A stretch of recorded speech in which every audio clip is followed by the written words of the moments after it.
On Saturday at 8 p.m. Eastern, the Niners will travel to Seattle to play the Seahawks in the divisional round. It'll be the third meeting all-time in the playoffs between these two division rivals. During the regular season, they split their two head-to-heads, with the road team winning each game. Now, we talked X Factor since we have seen this story before, twice at least this season. Mina, do you think Sam Darnold will be the X Factor in this game? I do. I think he's the most important player in this game because I believe if Sam Darnold doesn't turn the ball over, the Seahawks will win. If he does, the Niners have a chance multiple times, especially. Going back and watching the Week 18 game between these two teams, obviously, which happened, the other thing that struck me, aside from the Seahawks defense completely dominating the Niners, was that the Seahawks coaching staff, the offensive coordinator Clint Kubiak, really tried to protect Sam Darnold. It was a game plan designed to protect him from making the sort of errors that have come up over the second half of the season. He had a 5.2 air yards per attempt, average depth of target, second lowest of the year. They were very run heavy, very successful doing so. Now he hit on a few shots off of play action when they got the looks they liked. I think that's what he's going to have to do in this game in some key moments. But for the most part, guys, they can reproduce, I believe, they can reproduce that Week 18 result as long as he doesn't turn the football over. You agree, S.A.? Don't turn the ball over. Well, I think the answer to the question is obviously Darnold because of the issues that she highlighted. But I'm just going to tell you, I was thinking about, Pearsall and obviously Jennings big time because George Kittle's going to be gone. And they're going to key on C-Mac. And so we know this is what they're going to do. And one of those receivers are going to have to step up and help out in order for San Francisco to have a chance to win this game. On the road, against that 12th man, against that top-ranked defense, you're going to have somebody that steps up outside of Christian McCaffrey. Because if I'm the San Francisco 49ers, I'm daring somebody else to beat me because I know that's exactly where Brock Purdy and Kyle Shanahan want to go all day, every day, running the football, catching passes out of the backfield, utilizing him the way that he did. He had 2 touchdowns against the Philadelphia Eagles last week. We know what Christian McCaffrey can bring to the table. But you also know that you could rely on George Kittle once upon a time. He's out now. And so one of those cats are going to have to step up in order for you to be effective offensively. In the 2 games with each other this year, San Francisco scored a combined 20 points in 2 games, 17 in one, 3 in the other. First game of the season, 17-3 just a few weeks ago. You got to put some points on the board. How are you going to do that? One of those cats got to step up. Well, honestly, though, I was going to go with the running backs from Seattle because how is Sam Darnold the X factor? Like, he's not the X factor. He's legitimately the thing that stands in between Seattle and a Super Bowl championship. Period. Like, he's the most important factor in this game. But to me, it's about Kyle Shanahan. It's about Kyle Shanahan and Robert Saleh. Because what we saw them do in Philadelphia was something that we felt improbable. We didn't think with that roster, especially after seeing George Kittle be injured, that they could score enough points. And Robert Saleh and this defense that 2 weeks ago or 3 weeks ago, we watched Caleb Williams do whatever he wanted to do to him, right? Each player on that backside of that defense was like the village bicycle. Everybody got a ride, right? And so we thought we thought the next week, hey, what's Seattle going to do? They found ways to get stops in the red zone. There were turnovers on downs. They forced field goals. They made it difficult for them to score. They have to find a way to replicate that and get the ball back.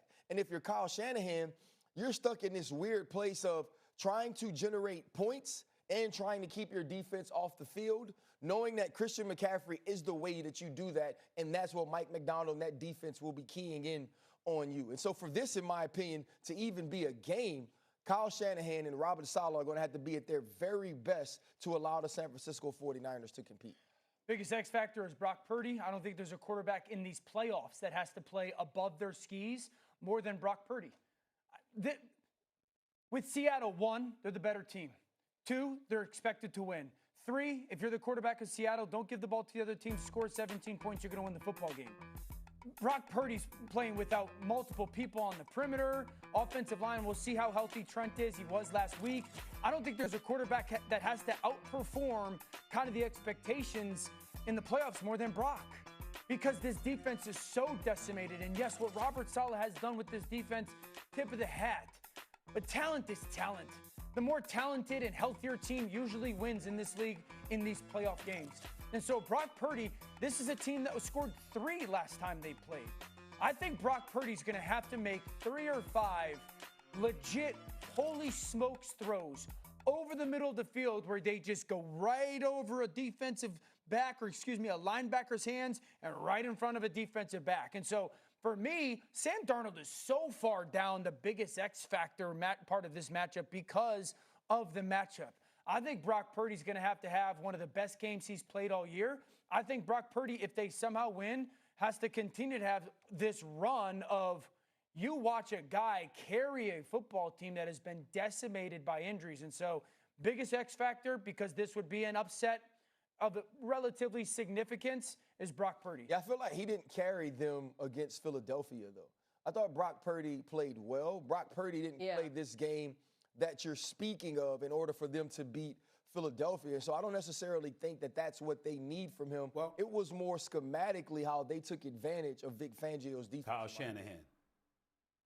That's exactly where I was going. It was a Kyle Shanahan. If anybody was carrying, it was Kyle Shanahan with his play calling and with his unwillingness to give up the run, even when at times they didn't appear to be effective. He stuck with the game plan, called the trick play with Jennings to C-Mac and what have you. It wasn't really about Brock Purdy, but it's about Kyle Shanahan, and it very well may come down to that again. But again, it will require other people to step up, particularly with George Kittle's out, and obviously Seattle keying big time on C-Mac the way that I expect them to do. Final word, Mina? Yeah, I would say outside of not turning the ball over, Sam Darnold has to capitalize on the red zone opportunities. Going back and rewatching, he missed a touchdown. They went 0 for 3 in the red zone in addition to missing field goals. Again, this defense is so good. It's just like Houston. You don't score a lot of points, but when you get those opportunities, Sam Darnold's going to have to hit those throws. 49ers, 7 straight wins in the divisional playoffs. They've been here before, and they were able to Had thrilling wild card matchups for different reasons. The Rams were leading the Panthers, who clawed back until the Rams sealed it, and the Bears pulled off a miracle, down 18 at the half as if they were blessed by a Chicago-based pope. Lindsey Theory and Courtney Cronin have more. Rams quarterback Matthew Stafford appeared unbothered Wednesday by the sprained index finger on his throwing hand. Now, just to be clear, the Rams did not practice. They only held a walkthrough, which is typical for this time of the year. But Stafford did meet with reporters for about 7 minutes. He wore nothing on that finger, and I asked him how it was feeling. Stafford told me it felt great. I asked him also if he expected the frigid weather forecasted in Chicago to affect it as they go through walkthrough at 80 degrees here in Southern California. Stafford told me he does not expect it to have any effect on him at all. And just to get the other side of this, I asked his receiver, Devontae Adams, if he had any idea that Stafford was playing through a sprained finger in their win over the Panthers. Adams tells me, no, I had no idea at all. With the Rams, Lindsey Theory, ESPN.